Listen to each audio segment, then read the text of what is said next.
On today's Maker's Mashup, by request, setting up WLED on an ESP32.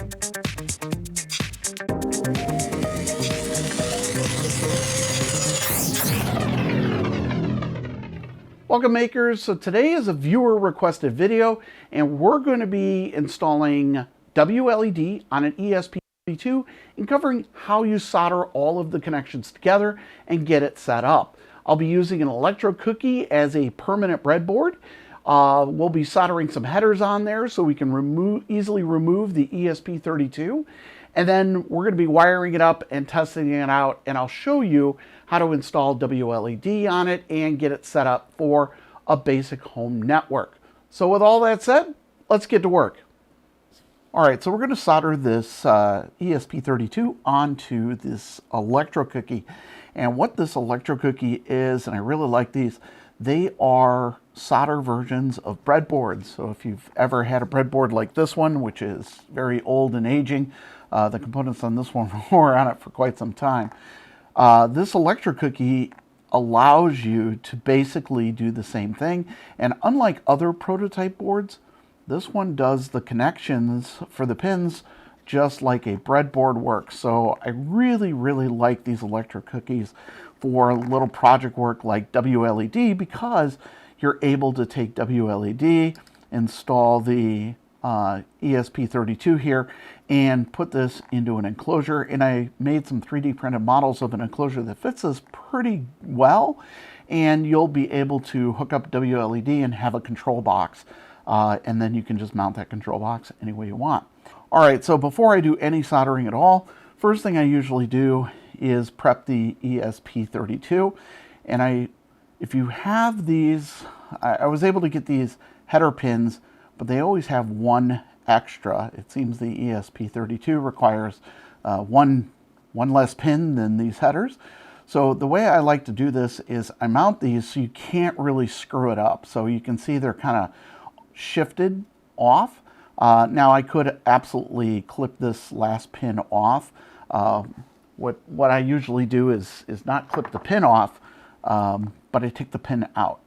So with these, I can just take this pin right out, and on this side, I'll take this one out. And then you're almost guaranteed that you can't put this together without having it in the right spot. It won't power up the unit. So this is really the first step in getting that together. And then I pick an appropriate spot on the board for it. The middle usually works pretty good. And then we're going to solder these up here. Now, people that have followed the channel for some time know I am big on this blue tack for soldering.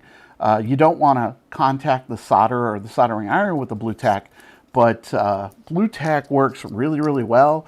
You can just tear this stuff apart. It's like kind of like bubble gum or silly putty, and it works exceptionally well for holding things in place temporarily.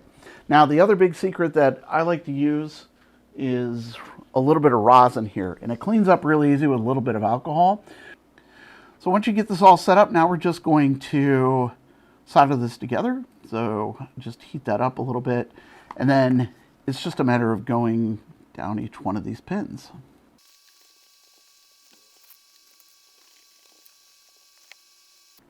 So once we have that done, then you can take your sticky tack off, and you see here, the great thing about this is that I can pull this off, reuse this if I decide I don't want this project anymore. The other nice thing is I can solder right underneath here. So we're going to install this row of header pins here. Another great tip for soldering things and making sure you keep your space involved. These header pins tend to flop over. So we're going to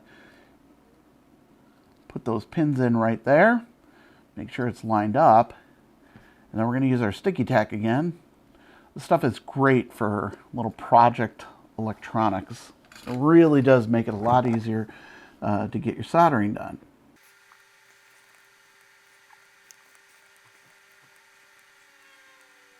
All right, so once we have all that in place, you can pull your yellow header off here, and there you go. All right, so once we've got this all set up in place, we're going to wire in the voltage in and the ground. And all I've got here is a small length of wire. And we'll start with the rails here. So one thing to note, if you want to use the other side of the rails here, you have to solder bridge these across. So these rails can actually be independent voltages on this, or you can solder them together and then your rails are on both sides. So, and we're just going to take our sticky tack again, put that here, and we'll drop a little bit of solder, and then this is good to go. So you can see these first two pins are going to be voltage in and ground. So this makes our wiring pretty simple. Put these two wires in, and then we're going to solder it from underneath again. So now that we have our power running from the rail here to our ESP32, we need to hook this up. This is one of the connectors that go to the LED here. I buy 20 packs of these, so if I ever break up these LEDs, I've got extra ones of these because most LED vendors are only going to include one of these. So there's a link in the description to those if you want to do a lot of work. So with LEDs. So what we're going to do here is we're going to hook this up to the GPIO 16 pin, which is 6 pins up from the bottom of the board. Now there are different ESP32 kits out there. This is the dev kit version. So 6 pins up is going to be GPIO 16. It's a little hard to read here on the board, probably in the video, but it's this RX2 pin, and that is what we're going to be using for our data line. So that's the first one I like to hook up. The rest of these can be hooked up either on this side or this side. All right, so we have pin 6 wired up here on our breadboard, and now we're going to wire up the positive and negative leads on this side over here. All right, so now we have that all together. So one more thing that I like to do with these, so the WLED guide suggests that you use a resistor, like a 62 ohm resistor for the data line. I have found with using most of these China produced LEDs that it's not necessary. If you run into problems with signal and the lights act not the way you want, you'll definitely want to put a resistor there, and then you can just run that resistor over to one of these pins here and wire it, or over to those pins there. But a resistor should easily bridge the gap on this side. The only other piece that you've got to do, and this is important to note, is that a capacitor across the power lines here before it gets out to the LEDs is a great recommendation. That will prevent any sort of voltage spikes from your power supply. Now, I generally don't have this problem at all, and I've installed plenty of these without the capacitor, but this is the one piece that I definitely recommend that you do install out of the optional equipment. It only takes an extra second, and these are 1000 microfarad, same as the spec for WLED, and then they're easy enough to install here. We're just going to drop that down in there. Just make sure that you hook up the positive to the positive, double check. You can see here the negative line is going there. If you install these incorrectly, they will explode. There's a pretty good chance of it. Now, it's not something that could really injure you, but there is a little bit of shrapnel that comes out of them. If you don't believe me, you can take a look on the internet, and there are plenty of videos. One of the things I learned way back in high school electronics was that capacitors could be reverse the polarity on these, and they will explode. So I've known that since I was in high school, and you can ask how I knew that, and it was largely because that's what we did in lab class before the teacher arrived. So blew up many a capacitors in my day. All right, so once we've got this done, we're almost complete. We're going to drop the ESP32 back in here. There's one more piece that we have to do, and that is going to be the mains power coming into here. Now, what I use for my mains power on shorter runs, not longer runs, are one of these. So on a shorter run, these work really, really well. And what these are just cheap 3 amp 5 volt power supplies. So if you don't have a very, very long run, this is the way to go. If you have a longer run, then you're going to want to inject power along the lines, not just on the board, but you're going to want to inject it like midstream, because what happens is you don't get enough current to the LEDs that are further out, and there's a lot of current draw and things can start to get hot, especially these wires here. I've run into cases where this gets extremely hot. Don't push these over about 3 amps. I've purchased different ones of these hoping that was the case, where I've gotten 5 amp power supplies. It's really sketchy on whether or not this plastic part will actually handle 5 amps. They don't really sell these in metal. If you want something in complete metal, first off, you should probably just wire it directly to a higher class power supply and not use this at all. But I did find some metal connectors that you could plug it into, but they don't work really well because at the end of the day, this is really not designed for that level of current. So this is great for smaller projects, but if you have a large number of LEDs, you're going to need a proper power supply, and you will have to inject power along the length of your LED strings. So just a couple of small things here. I only solder one end, this end here that we've got longer leads on. This is going to get these ferrule connectors, and they work much better for these. You don't have to use these. You can certainly just put bare wire in here, but it does work a lot better and reduces some of the chance of the stranded wire having something like one of the leads or frays accidentally hitting the other one and causing a short. So that's one of the reasons why I like these ferrule connectors.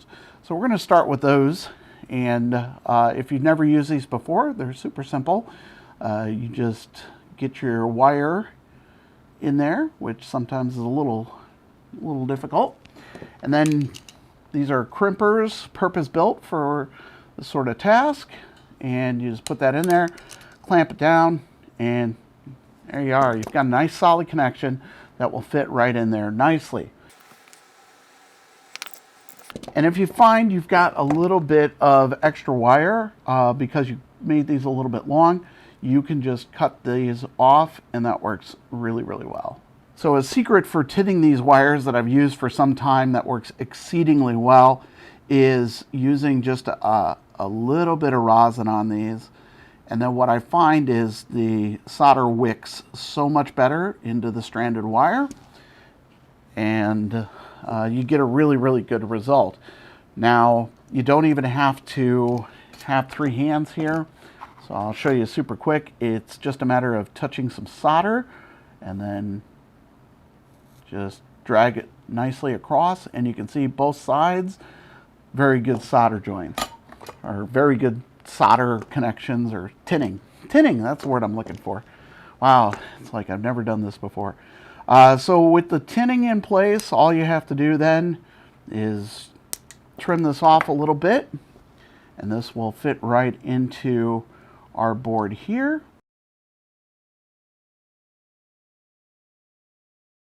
All right, so check all your polarities before we put the next piece in there.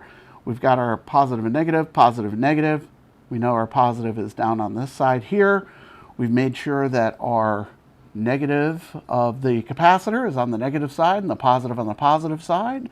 Our LED wires are wired up for the positive and negative, and our data line goes to the 6-pin up, which is RX2 or GPIO16. I don't know if you can see this in the video, but this is marked positive and negative. Make sure if you buy third-party ones of these that you put a multimeter on here and test these. Not that the positive and negative are wrong, but sometimes the tip or the sleeve on the connector is different. So you should always verify that with a multimeter before you hook it up to power, or you might have some problems. So these are M3 6mm screws, and they just thread directly into the plastic, and that will hold your board in place. Once you've got this in there with those 2 screws, this is just a press fit connection here, and it's a little tight in the box, but it should all fit. You're going to want to make sure that you rotate these wires underneath the ESP32.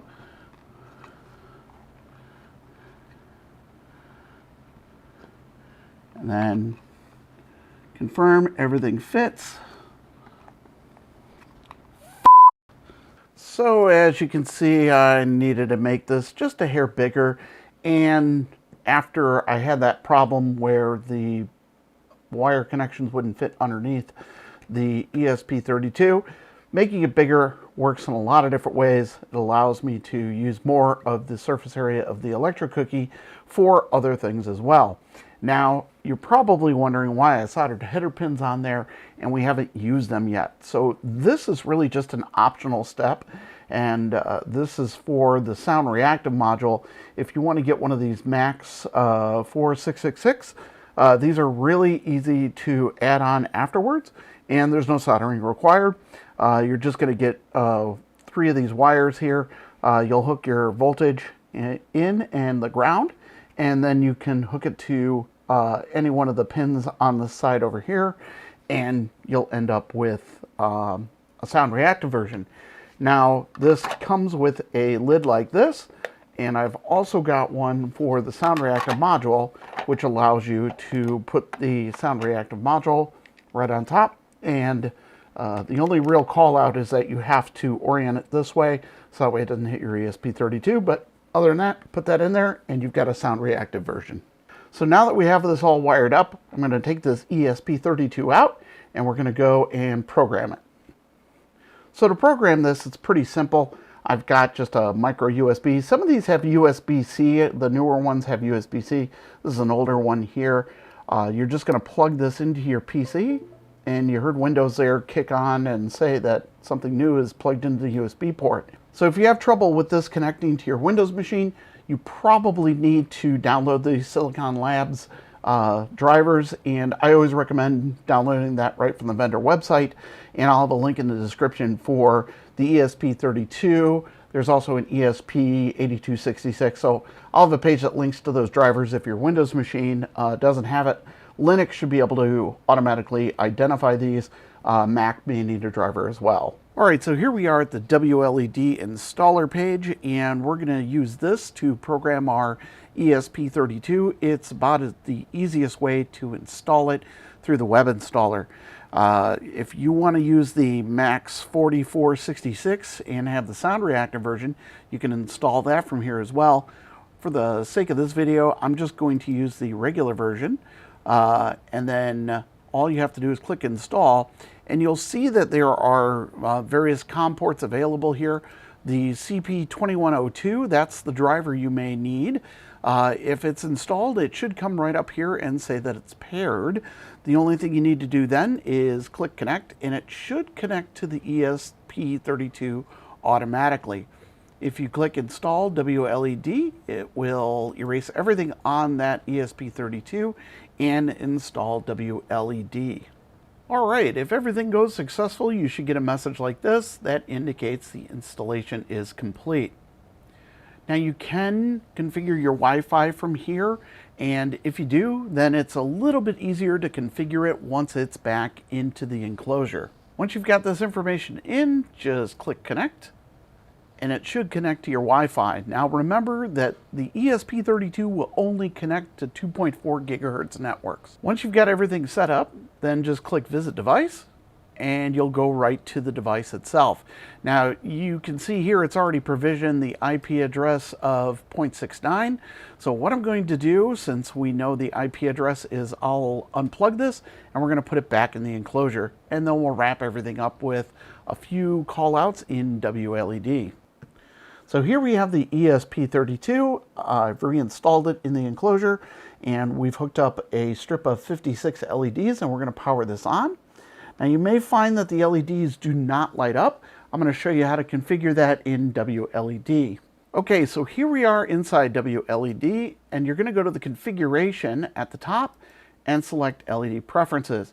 In the LED configuration, one of the things I like about WLED is it computes the approximate number of amps that you're going to need for this, and then it tells you what you're going to have for most effects.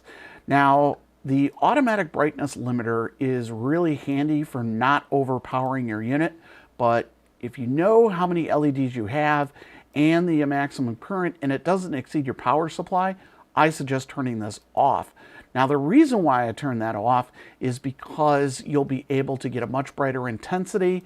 WLED is a bit conservative here, and what I found is turning that off allows you to get the LEDs to the full brightness, but it is important that you make sure that you find out what the maximum current of your LED strip is before you turn this option off. So just another thing to look out for when you're setting up WLED. Now it does allow you to say how many milliamps in here for each individual pixel. So if you check the data sheet on your LED strip, it should tell you this. And if there's not a default value, you can set one if it doesn't fit one of these 5-volt values. And we did a 5-volt installation. You can do a 12-volt, but the 5-volt is far more common for smaller runs. From there, you're going to want to set this to what we installed now, which was GPIO 16. And then we're also going to want to configure how long our LED strip is. We have 56 LEDs, so we'll set that there. Go up to the top and save it. All right, so you can see I've got all the LEDs lit up now, and we're able to start using WLED. So now that we have WLED working, you can see we can start changing colors. We can go over to the effects and select any number of different effects inside WLED. Now you can also use the access point. There is one that is inside of WLED, and you can set that up and access it with your phone directly. You don't need to hook it to your local network. That's super convenient if you're using this outside of a home environment, maybe something that you've created for props, or maybe something else that you have outdoors where you don't want it hooked to your network. So I want to cover a few things inside WLED that you will want to take a look at. So under the LED preferences, another thing that you'll want to check is to make sure that you do not have white balance correction enabled if you're going to be using this with something like ESP Home. This option, for whatever reason, is not compatible with it, and you may find that you enabled this because you want white balance correction, and then after that you come back later on trying to hook it to Home Assistant and you'll find that it won't work. Just untick this option there and you'll be in great shape. So that's a real good gotcha that you'll have once you want to set this up for something like home automation. The other really cool thing that you can do with WLED as well is, let's say you've got a monitor or a couple of monitors and you want to control the effects independently. You can create another LED strip in here and it becomes a virtual LED strip. So you can start at a specific location and then end it at another location and have multiple LED strips with independent effects or independent colors. So inside the Wi-Fi setup, you're going to want to change a couple of things. While we have a client ID here, you may want to address this with a specific name. So it's really good if you want to do something like WLED TV, so it's memorable, and then you know how to get to that on your local network. Another thing that's super helpful as well is if instead of WLED AP, you may want to call this WLED TV as well. So if I wanted to access this without being on the local network, I would be able to then access this access point, and I'm then able to control WLED from there as well. One thing that you really should disable is Wi-Fi sleep. That does help with a lot of connectivity issues. Now, last thing I want to show in WLED, because I think it is very helpful to understand this functionality as a first-time user, is that you can save presets. So to create a preset, all you'll want to do is enter the preset name. We'll call this blue, and save preset. And now you can switch to any of the presets that you have, and they'll also show up in Home Assistant.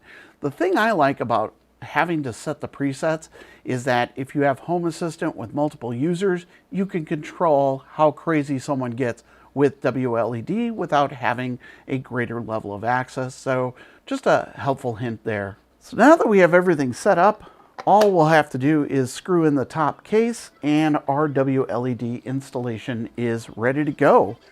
This project is pretty easy to put together. It does take some soldering, but with a little bit of practice, you can get really good at soldering, and it opens up a whole new world of projects for you. Now, I also wanted to cover real quick, these are larger power supplies that you can get. So if you have a longer run or need to inject it across multiple points in your LED string, you can do that with something like this. These are fairly inexpensive, but they will cost you more than one of those wall warts, which is what I used in the video today. Now, if you've used other types of power supplies with your LED runs, let me know down in the comments. Love to hear about it. And I would also love to hear about your project on whether or not you were successful in getting this project up and running. So with that is going to be the end of today's video. If you liked it, make sure you mash that like button and don't forget to share and subscribe so you don't miss any of the upcoming videos. And if you want to help support the channel, consider visiting my Patreon page or a channel membership. Most of the content is behind the scenes, so you get to see a lot of these projects and use things like these enclosures before they're released to everyone else. So with that, I want to say thanks again for watching, and we'll see you next time.